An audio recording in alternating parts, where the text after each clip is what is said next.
औज़ुबिल्लाहि मिनश्शैतानिर्रजीम बिस्मिल्लाहिर्रहमानिर्रहीम अस्सलामु अलैकुम वरहमतुल्लाहि वबरकातुहू। सूरह अल-माइदा चल रही है और मरी और सूरह माइदा में छठे पारे का 10वां रुकू चल रहा है और 10वें रुकू में आयत नंबर 42 पर कल बात हुई थी, जिसमें अल्लाह तबारक व तआला ने नबी सल्लल्लाहु अलैहि वसल्लम को आगाह किया था कि जो यदि आपको अपने किसी मसले में सालिस बनाना चाह रहे हैं और आप सल्लल्लाहु अलैहि वसल्लम को किस तरह फैसला करना है इसमें। अब देखते हैं अगली आयत में, आयत नंबर 43 में अल्लाह तबारक व तआला किससे मुखातब है और क्या बात हो रही है। यहूदियों से खिताब आ रहा है, ईसाइयों से और यहूदियों से, अहले किताब से। यानी इन्ना अंज़लना तौरात फ़ीहा हुदन व नूर। नबी सल्लल्लाहु अलैहि वसल्लम से खिताब है कि नबी, हमने यहूदियों के लिए तौरात नाज़िल फरमाई और इसमें रहनुमाई थी और रोशनी थी सीधे रास्ते की तरफ। यहकुम बिहा नबिय्यून अल्लज़ीना अस्लमू। यहकुम बिहा नबिय्यून, और सारे बनी इसराइल के यहूदियों के जितने नबी आए हैं उन्होंने ज़बूर के बाद, उन्होंने या ज़बूर से हट के जो है उन्होंने तौरात के मुताबिक ही फ़ैसले दिए हैं। अल्लज़ीना अस्लमू लिल्लज़ीना हादू व रब्बानिय्यून वल अखबार। अहले यहूदियों के जो लोग ईमान लाने वाले और इस्लाम पर चलने वाले थे, उन्होंने भी तौरात के थ्रू ही फ़ैसले सुनाए इन्हें। और इनमें कुछ उलमाए कराम और मशाइखीन भी आए हैं बिमस्तहफ़िज़ू मिन किताबिल्लाही, जिनको अल्लाह तबारक व तआला ने नबियों के बाद इख्तियारात दिए थे किताब को सुनाने के या किताब को बरकरार रखने के या किताब के अहकामात को पढ़ाने के। वक़ानू अलैहि शुहदा, और वो सारे इस चीज़ पर गवाह हैं कि जो चीज़ें तौरात में नाज़िल हुई हैं वो सही हैं और उनके अंबिया इकराम ने उन तक सही पूरी पहुँचाई हैं। और इनके अंबिया इकराम ने, यानी यहूदियों के कौन इस पर गवाह हैं? मशाइखीन और उलमा इस पर गवाह हैं कि नबी के यहूदियों के दरमियान उनके पैगम्बरों ने तौरात में इस तरह के फ़ैसले किए हैं जो कुरान में आ रहे हैं। अब फ़ला तख़शौन्नास, ए नबी आप लोगों से मत डरा करें, वख़शौनी, मुझसे डरना, वला तश्तरू बिआयाती समानन कलीला, और मेरी आयात की कीमत वसूल नहीं करना छोटी छोटी। व मन लम यहकुम बिमा अनज़लल्लाहु, जो अल्लाह तबारक व तआला के नाज़िल करदा अहकामात के मुताबिक फ़ैसला नहीं करेगा, उलाइका हुमुल काफ़िरून, वो काफिर हो जाएगा। जो भी है वो मुसलमानों में है, वो यहूदियों में है, वो ईसाइयों में है, वो मुशरिकों में है, ये हुक्म कंबाइन है। सॉरी।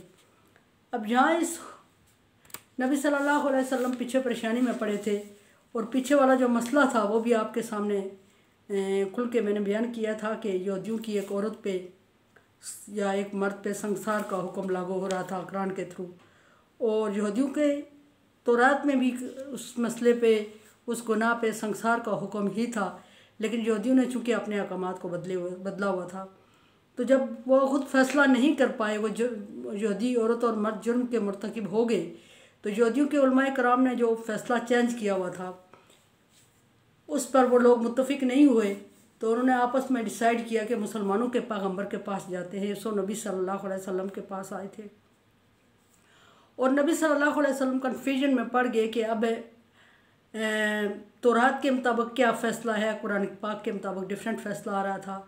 तौरात पढ़ने का हुक्म दिया तो उस बंदे ने आयत को छुपा दिया, पूरा नहीं पढ़ा। फिर मुसलमानों का एक सहाबा इकराम में से सामने आया, उसने कुरान के तौरात के अहकामात को पढ़े और फ़ैसला तौरात में भी वही था जो कुरान पाक में था। अब उसके बाद अल्लाह तबारक व तआला नबियों से ये फरमा रहे हैं, हुज़ूर सल्लल्लाहु अलैहि वसल्लम से तसल्ली देते हुए बाद में ये फरमा रहे हैं कि ए नबी सल्लल्लाहु अलैहि वसल्लम, हमने यहूदियों पर तौरात नाज़िल फरमाई और तौरात में सारे मसाइल का हल मौजूद था और सारे अहकामात इनके सामने हमने खोल खोल कर बयान किए और उसमें रोशनी थी, हदायत थी, रहनुमाई थी इनके लिए। और ये नहीं कि सिर्फ नाज़ल की, बल्कि जो इनके अंबिया कराम हैं वो उन मसाइल के बारे में ये अहकामात इनको दे चुके हैं और ऐसे फ़ैसले इनको दे चुके हैं जिन फ़ैसलों का अभी ये ज़िक्र कर रहे हैं। और उस ज़माने में उन लोगों ने ये फ़ैसले कबूल भी किए हैं और उन पर ये सज़ाएँ लागू भी हुई हैं। और अभी ये, और सिर्फ अंबिया कराम ही नहीं बल्कि अंबिया कराम के बाद जो दरमियान में ज़माना फ़तरा आया, उसमें जो मशाइख, जो आलम दीन थे, जो मुफ्ती हजरात थे, और जो उन्होंने भी तौरात को बहुत बारीकी से पढ़ा और बहुत बारीकी से उसके अहकामात को समझा, और वो भी इसी तरह के फ़ैसले कर चुके हैं जिस तरह के अभी आपको रहनुमाई की गई है और जिस तरह के कुरान पाक में मौजूद है। इस तरह के फ़ैसले यहूदियों के आलम, यहूदियों के पैगम्बर, यहूदियों के आलम और यहूदियों के मशाइख कर चुके हैं। और पैगम्बर अभी अगर उनमें मौजूद नहीं है तो मशाइख में से और उलमाए कराम में से कुछ मौजूद हैं, और वो आपको मिलेंगे तो वो आपको बताएंगे कि सही तौरात का हुक्म यही था जो कि कुरान में है, और जिस तरह का फ़ैसला इस जुर्म पे आपने सादर फरमाया है या हमने आपकी रहनुमाई की है, इसी तरह के फ़ैसले इन जुराइम पे उलमाए कराम के बाद, अंबिया कराम के बाद उलमाए कराम और मशाइख भी तौरात के इल्म के थ्रू इनको दे चुके हैं। अब वो इस पर गवाही भी देंगे आपके सामने। अब फिर नबी सल्लल्लाहु अलैहि वसल्लम की तसल्ली के लिए आयत फरमाई गई कि नबी सल्लल्लाहु अलैहि वसल्लम जो उस मसले को हल करने में थोड़े से कन्फ्यूजन का शिकार हो गए थे, तो नबी सल्लल्लाहु अलैहि वसल्लम की हौसला अफजाई करते हुए अल्लाह तबारक व तआला फरमा रहे हैं कि ए नबी फ़ला तख़शवन्नास वख़शवनी। अगर इस तरह के कोई मामला दरपेश आ जाया करें तो आप लोगों के डर से फ़ैसला, कोई नरमी वाला फ़ैसला ना दिया करें जिससे दो तरह के अहकामात सामने, दो तरह के हुक्म सामने आ रहे हों, यस या नो का मगलता हो रहा हो, और दरमियान में डिसमिस तीसरी बात ना किया करें, बल्कि अल्लाह के हुक्म से उनके सामने खोल के सच्ची बातें बता दिया करें और उसके डर से फ़ैसले में तब्दीली का ना सोचा करें या फ़ैसले में कमज़ोर अल्फाज का इस्तेमाल ना करें। वख़शौनी, आप सिर्फ मुझी से डरे, ए नबी आप सिर्फ मुझी से डरे। और फिर अगली बात यहूदियों की बुरी आदत की तरफ इशारा करते हुए नबी सल्लल्लाहु अलैहि वसल्लम को वार्निंग दी गई और मना फरमाया गया कि यहूदियों की इस आदत को ना अपनाइएगा। फरमाया कि ला तश्तरू आयात बिआयाति समानन कलीला, और मेरी आयात को मामूली कीमत पे फ़रोख्त ना करना। ये नबी के लिए हुक्म है। क्या नबी सल्लल्लाहु अलैहि वसल्लम के जहन में कोई ऐसी बात थी कि अल्लाह की आयात को मामूली कीमत पे फ़रोख्त करने का आप सल्लल्लाहु अलैहि वसल्लम सोच सकते थे? नहीं। तो फिर नहीं तो ये आयत क्यों नाज़िल हुई? ये आयत इसलिए नाज़िल हुई कि जिस तरह ये एक कंपेयर है, ये एक एग्जांपल है कि जिस तरह यहूदियों ने अपनी किताबों को चेंज कर दिया, इस तरह अगर यहूदियों के चेंज करने की वजूहात पीछे मैं बयान कर चुकी हूँ कि बाज़ ने कीमत पे फ़रोख्त किया, बाज़ ने किसी पे तरस खा के किया, बाज़ ने डर के किया, बाज़ ने अपने पार्टी मजबूत करने के लिए किया, बाद लोगों ने उनके रवैये को उन लोगों को अपनी तरफ मोड़ने के लिए, दिन की तरफ मोड़ने के लिए किया। जैसे भी किया उन्होंने कॉम्प्रोमाइज़ किया। तो यहाँ नबी से फरमाया जा रहा है कि अभी अगर आप यहूदियों की कहने पे या यहूदियों की लाज रखते हुए उनके मुताबिक, उनकी ख्वाहिश के मुताबिक फ़ैसला दे देंगे तो इट मीन कि आपने मेरी आयात को यहूदियों की ख्वाहिश के बदले में बेच दिया है। तो इस तरह की, इसलिए इनके साथ कॉम्प्रोमाइज़ मत किया करें। वमन लम यहकुम बिमा अनज़लल्लाहु फ़उलाइका हुमुल काफ़िरून। और फिर नबी सल्लल्लाहु अलैहि वसल्लम को वार्निंग दी कि जो भी शख्स उनमें से, मुस्लिम में से, यहूदियों और ईसाइयों में से किसी में से भी जो भी शख्स अल्लाह तबारक व तआला के नाज़िल करदा फ़ैसले के मुताबिक अमल नहीं करेगा और उसके मुताबिक हुक्म जारी नहीं करेगा, वो काफिर है। उस वक्त की बात कर रही हूँ मैं, फिर बात वही आ रही है कि ये उस वक्त के कुफ्र की बात हो रही है जिस वक्त ये हुक्म कोई जारी हो रहा होता है या जिस वक्त कोई मसला खड़ा हो जाता है और उस मसले में कोई ऐसे अहकामात दरकार होते हैं जो अल्लाह तबारक व तआला के तरफ से नाज़िल करदा हूँ, और फिर उसको कंपेयर किया जाए तो उलमाए कराम, बनी इसराइल के उलमाए कराम ने उसमें तब्दीली की हुई हो अपनी किताबों में, तो ऐसे वक्त में फिर अल्लाह तबारक व तआला फरमा रहा है कि ऐसे वक्त में यहूदियों के साथ कॉम्प्रोमाइज़ करके या ये लालच करते हुए कि अभी आप अगर हमने इनके हक़ में या इनकी तरफ फैसला दे दिया या इनके दिन के मुताबिक इनके साथ कॉम्प्रोमाइज़ किया तो शायद ये इस्लाम में आ जाएंगे और हमारी इस्लाम की साख मजबूत हो जाएगी। तो अगर आपने इस तरह का फ़ैसला किया तो फिर दो ही ऑप्शन है, एक ये कि आप पर आयात को बेचने का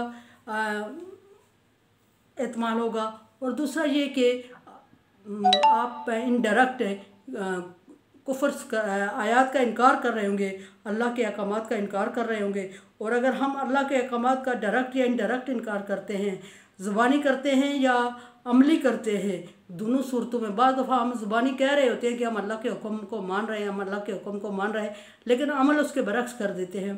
तो ऐसे लोगों से भी अल्लाह तबारक व तआला ने शदीद नाराज़गी का इज़हार किया।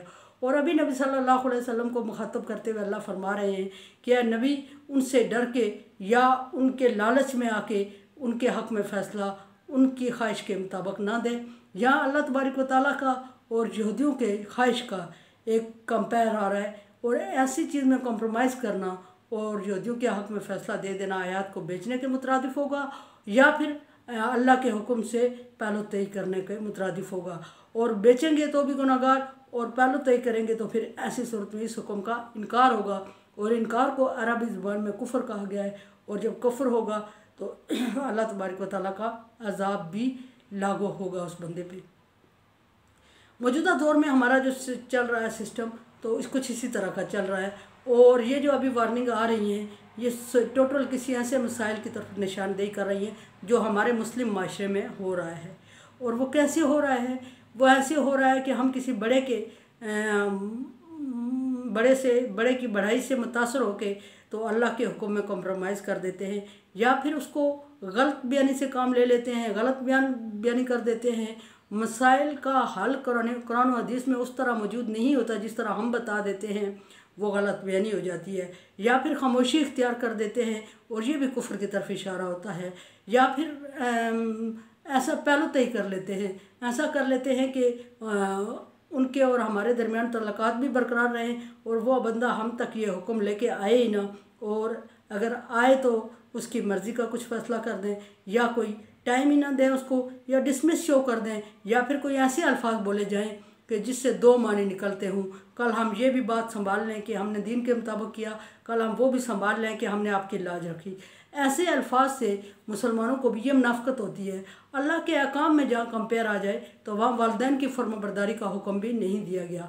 वैसे आम रूटीन में वालिदैन की फर्माबरदारी का हुक्म दिया गया और फरमाया गया कि फ़ला तक़ुल्लाहुमा उफ़, वालिदैन की फर्माबरदारी में उफ़ तक ना कहो। लेकिन जहाँ हुक्म आ जाए वालिदैन का एक तरफ फर्माबरदारी और एक तरफ अल्लाह के अहकामात की खिलाफ वर्जी, तो फिर वालिदैन की बेइज्जती का या वालिदैन के साथ बदतमीज़ी का हुक्म तो नहीं दिया गया, लेकिन वहाँ वालिदैन की नाफरमानी करने का हुक्म दिया गया कि खामोशी से आप वो काम कर लें जो अल्लाह ने हुक्म दिया है। जो वालिदैन जिस पे बज़िद हैं वो काम छोड़ दें, लेकिन खामोशी से वालिदैन के साथ बदतमीज़ी करते हुए नहीं।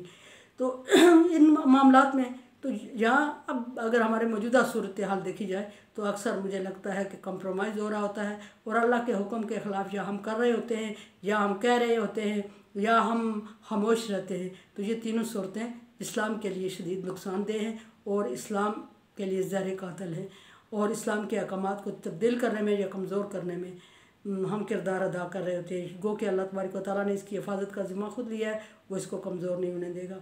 तो कोशिश करें कि अल्लाह तबारक व तआला के अहकामात के मुताबिक इस्लाम को डिफ़ाइन करें और ज़रा बहादुरी का मुज़ाहरा कर लिया करें और किसी खौफ से, लालच से या परेशानी में, दबाव में आके तीनों सूरतों में से कोई एक सूरत भी ना करें कि छुपा दें हुक्म या डिसमिस कोई दोगलापन कर दें या फिर उनके हक़ में फ़ैसला दे दें मुतासर होकर। इनमें से कोई भी नहीं, बल्कि सीधा और अटल फ़ैसला जो कुरान का है वो बहादुरी से और बेबाकी से सुना देना चाहिए। वो मेरे चैनल को आप सब्सक्राइब कर रहे हैं, थैंक यू सो मच। तावन तो नहीं हो रहा है, तावन नहीं कर रहे हैं, लेकिन फिर भी शुक्रिया। देख रहे हैं तो भी शुक्रिया, नहीं देख रहे हैं तो भी शुक्रिया। लाइक करें, इसको सब्सक्राइब करें, बेल आइकन को प्रेस कर लिया करें। मेरे लिए दुआ करें ला खौफुन अलैहिम वला हुम यहज़नून और अल्लाह ताला मुझसे वो काम ले जिस तरह वो चाहता है।